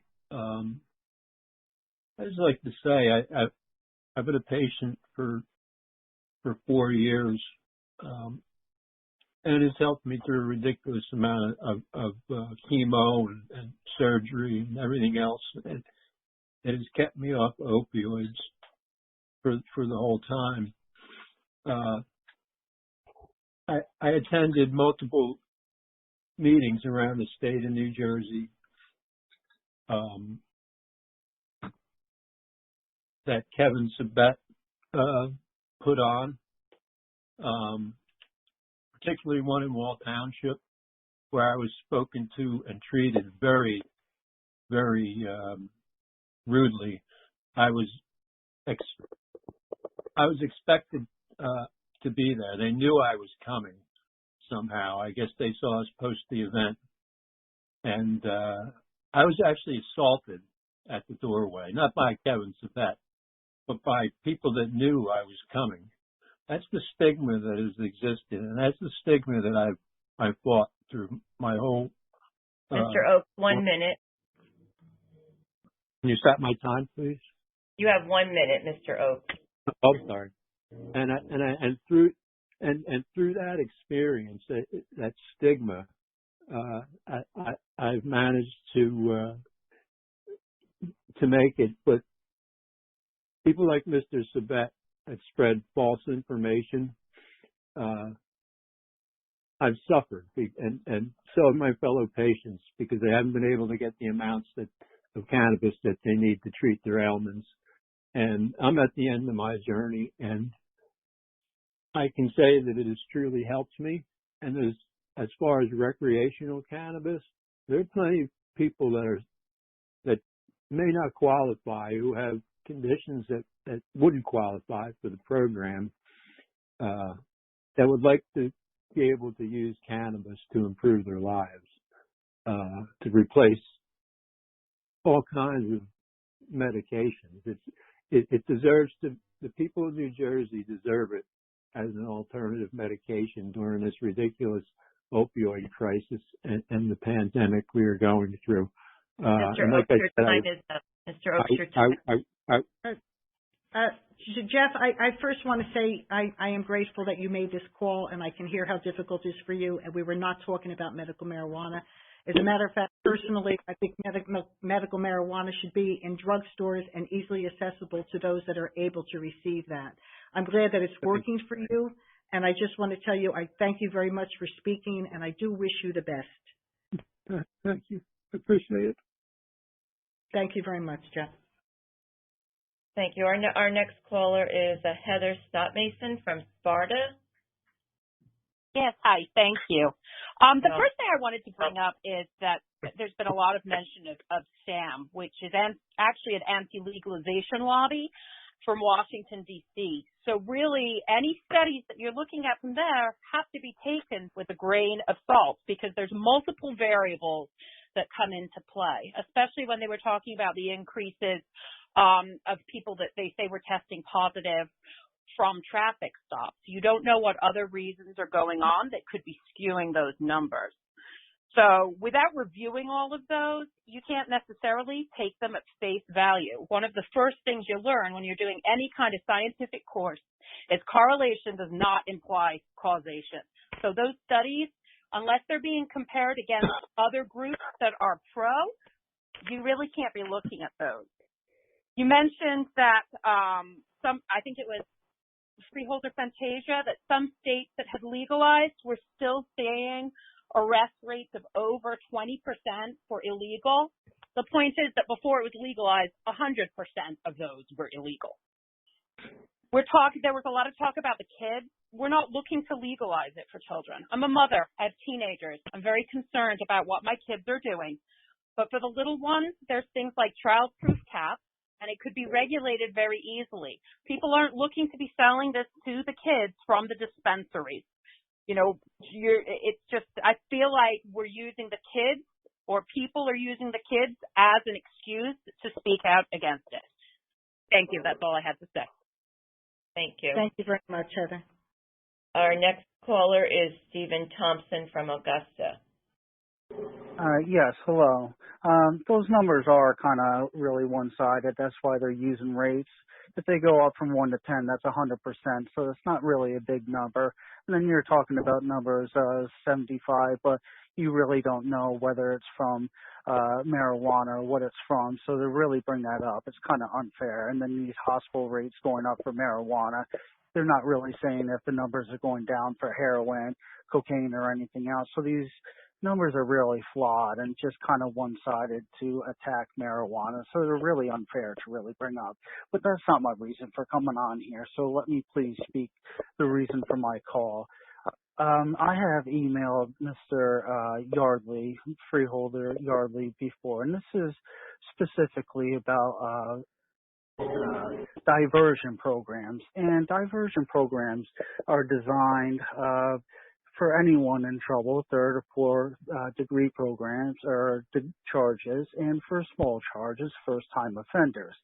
And they're targeted for anyone throughout the state, and you can live anywhere in the state and perhaps outside the state and be accepted into these programs. And then even in fact in Union County, there's an article of a man who's had multiple charges, and he was caught with marijuana, which now is not the biggest deal, but this is a couple years ago, outside the school, outside a playground, and second degree charge, intent to distribute, and he got PTI. But now let's go on to veterans who are coming back from wars now. They have PTSD, they have all these illnesses. They've been deployed to Afghanistan, to Iraq to fight a war that the government sent them to. And now they come back and have trouble, and they end up getting their first charge they ever had in their life. And this program, the New Jersey Veteran Diversion Program, was created for them. And it's a 99% denial rate throughout the state. And with the law, it says this for New Jersey veterans, but the county prosecutors themselves are initiating their own law stating that you have to live within the county. We know that veterans have the highest homeless rate anywhere throughout the whole entire country. Now, if the VA were to get involved, they would put them in a homeless program that would be North Haven, Glen Gardner, New Jersey, or South Haven, which would be Winslow in South New Jersey. They would most likely not be within the county that's permitted for what they say has to be within their county. This is discrimination, and this is unequal justice for the veteran. Second, these prosecutors are turning around and saying, you have PTSD, it is antisocial behavior, so now you are not allowed, do not cut me off. Thank you for your comments, Mr. Thompson. No, I have negative. So now they're saying you are not allowed a diversion Thank program you. because you Zoe, have antisocial behavior. Zoe, This is Mr. discrimination. Thompson, time's up. Please be respectful of the meeting agenda. The next caller is Zoe Heath from Vernon Township. May I interrupt? This is Freeholder Fantasia. I apologize, Zoe, and this will not take your time, sir, because we do have the time constraints. I'm interested in hearing what you have to say and more about it. What you're sharing, I think, is very important. I'm going to speak with Freeholder Yardley after the meeting, and we'll be in touch with you in the next 24 hours. But thank you for sharing that with us. And I'm sorry, I did not mean to jump in prior to Zoe's time. Thank you. Last year, at a freeholder meeting in September, a presentation was shown by the county about the opioid symposiums. And in that presentation, there was incredibly triggering footage of people overdosing. My mother had passed away of an overdose a month prior to this meeting, and I informed the board of how triggering footage like that is, both for people with addiction issues and their loved ones. Now, Director Patillo promised me that nothing like that would be shown at the symposium, both in public and in private, and that is not true. The same video was shown at the symposium with some technical difficulties. I'm bringing this up now because doing that was virtue signaling then, and it is virtue signaling now. The freeholders are showing a lack of empathy and a lack of understanding about both recreational and medical marijuana use. Frankly, I know what opioid addiction does to somebody, and frankly, I know what life-saving can be, and I know what happens to children who are in the homes of people who are addicted to horrible, horrible substances. If marijuana was to be legalized, and frankly, the freeholders have no say in doing so, if marijuana were to be legalized, rates of people overdosing on other things would go down, because most of the time when people are exposed to an illegal substance like heroin, it's laced with something first, and if it was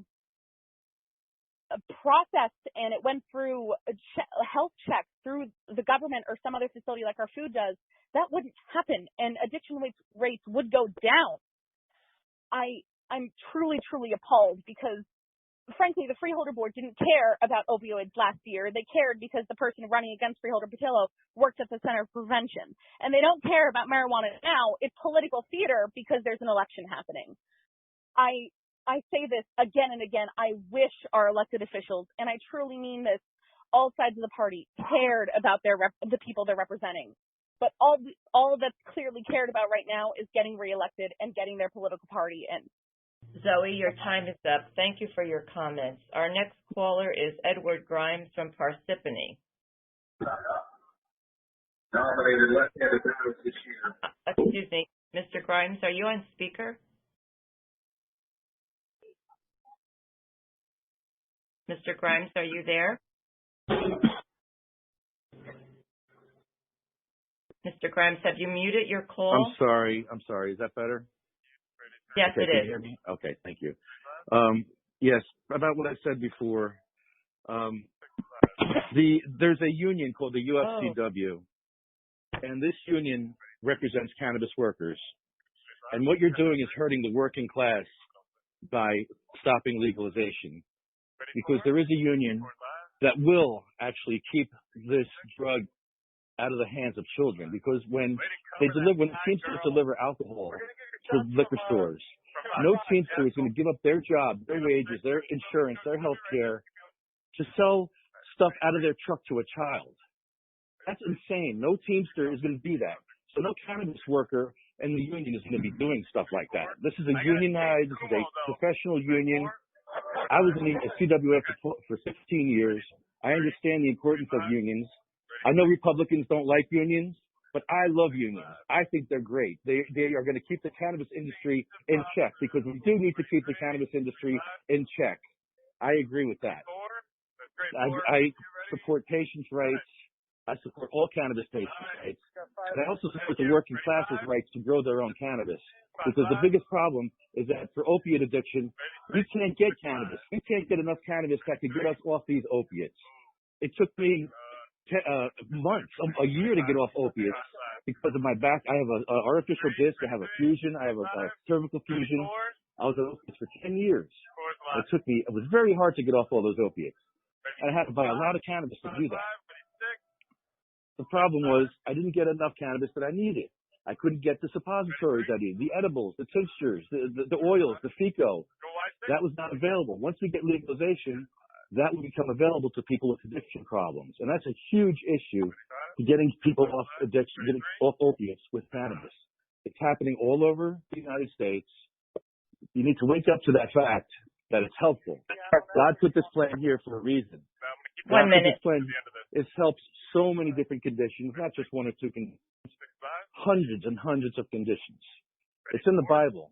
If you look into Revelation, it talks about leaves of healing. Look up leaves of healing in the Bible. It's in there. This is an issue of not left and right. It's an issue of up and down. You need to do the right thing. You need to stop locking black people up for this, because black people in your area, it's 8-to-1. 8 black people are arrested for every one person in Sussex County. That is ridiculous, because there's plenty more white people smoking cannabis than there are black people. So there is a racial element to this that needs to end, and that's all I have to say. They shall grow not old. As we that are left grow old. Your time is up, Mr. Grimes. Caller, Mr. Grimes, thank you. Caller, Jamie, if somebody has a radio on in the background, they need to shut it off. I cannot hear. I'm sorry, but I apologize to Miss Jamie Van Stiver. I jumped ahead on my roster. You were actually the next caller after Zoe Heath. Miss Van Stiver from Paulsboro, are you still on the line? I'm here and very patient. Thank you very much. I'm sorry about that. No problem. I agree with someone, the concerns about like hiding behind the children, talking about pediatric exposure, specifically their main concern being consumption. Were those parents investigated? Like, that's a neglect almost issue. That's individual irresponsibility infringing on everyone else's freedoms. We have pharmaceuticals, over-the-counter medications, vitamins, and supplements that look like candy. And actually, those things are more dangerous than cannabis. Not once has there been a cannabis consumption overdose fatality. And since we like to talk to statistics, that means that that child has about the same chance of getting mauled to death by a unicorn than overdosing and dying from cannabis. We have chemicals and cleansers that look like beverages. All day, Windex could be blue Gatorade.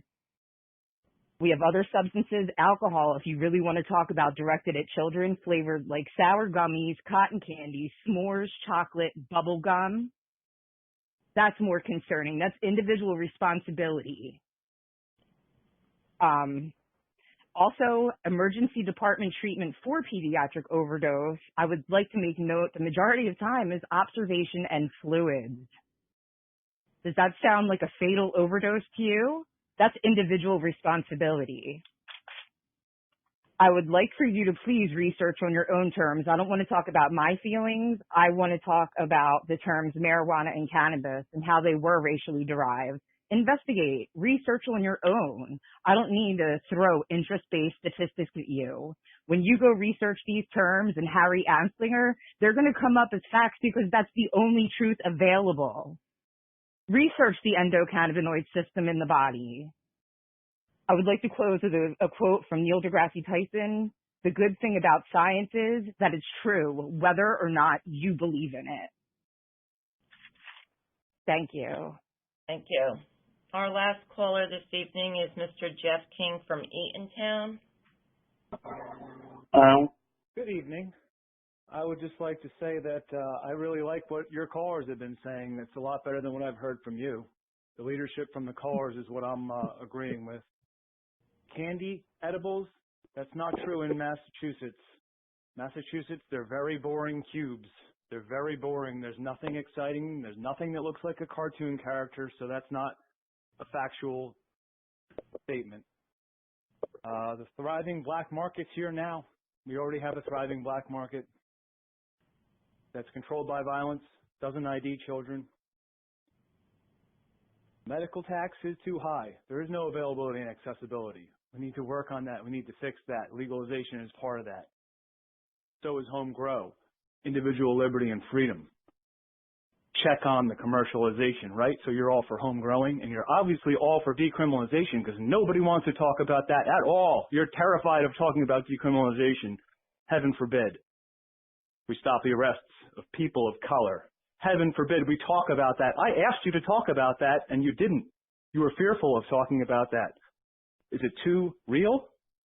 So I think that you don't care about Harry Anslinger, you don't know, or you don't care that you're aligned with a hardcore racist. You're aligned with Kevin Sabet and Alex Berenson, two men that cherry pick data, cherry pick the statistics to paint the most terrible picture.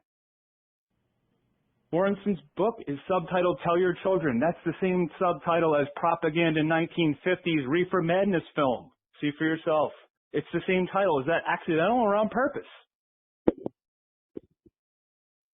The numbers are definitely flawed. The poison control calls, how many resulted in death? Overdose? None. None. So really, you're bringing up a statistic that doesn't mean anything. Thank you. Thank you. Are you finished? Talking about Colorado. Okay, your son lives there. My mom was there. My mother lives on Jackson Street in Denver. My brother moved his family out there because it's better. It's better. They left New Jersey. Colorado's better. None of this stuff about accidents is true. It's not true. You have Sam and Ramp on your side. Well, we have the ACLU and the NAACP on our side. So I'm going to conclude with asking, have you no shame?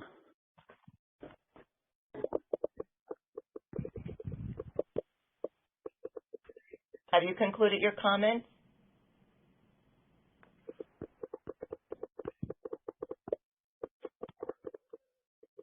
Your time is up. Thank you very much. Freeholder Director Patillo, I would like to offer a response to one of the speakers. He was asking about decriminalization of marijuana and asked why we weren't speaking about it.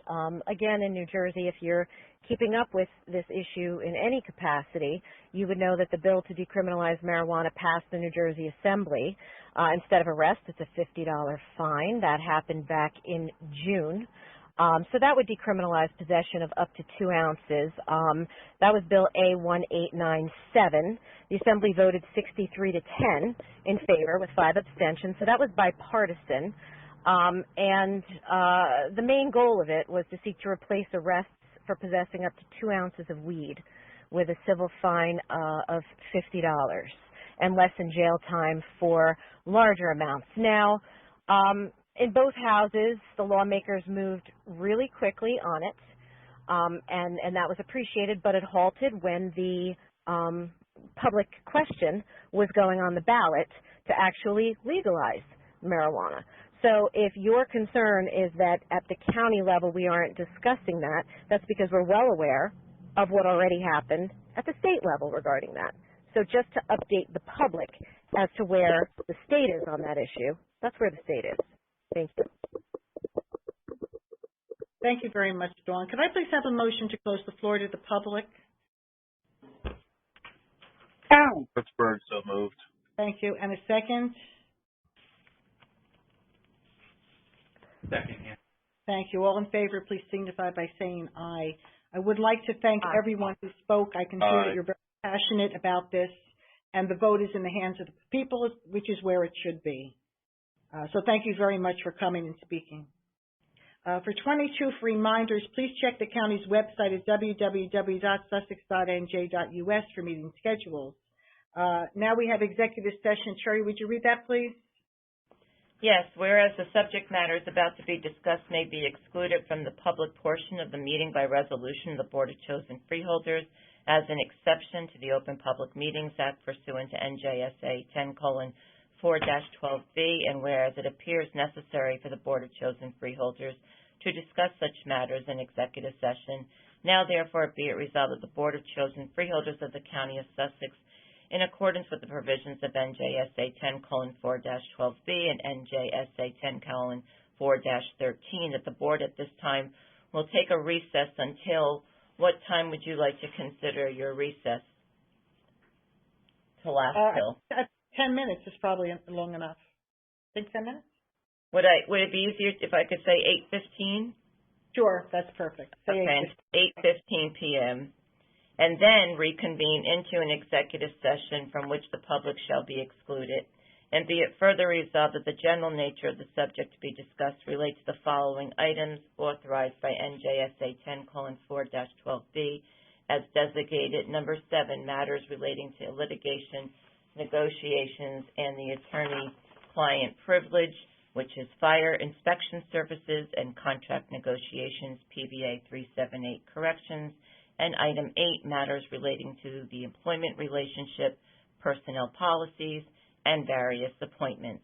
Be it further resolved that the deliberations conducted in closed sessions may be disclosed to the public upon the determination of the Sussex County Board of Chosen Freeholders or provided by law, and the public interest will no longer be served by such confidentiality.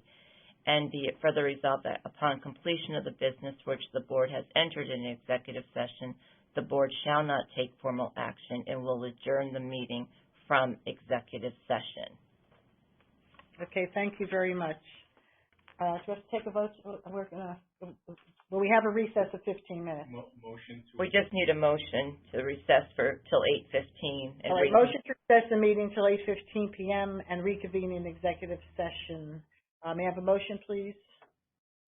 So moved, Hertzberg. Second? Second, Anthony. Anthony, all in favor, please signify by saying aye. Aye. Okay, and once again, thank you to everyone that was on this phone call that spoke so sincerely about an issue that we will find out the answer, and I guess in about a month. So thank you again for being on the call, and everybody have a good night and a good weekend. Thank you. Bye.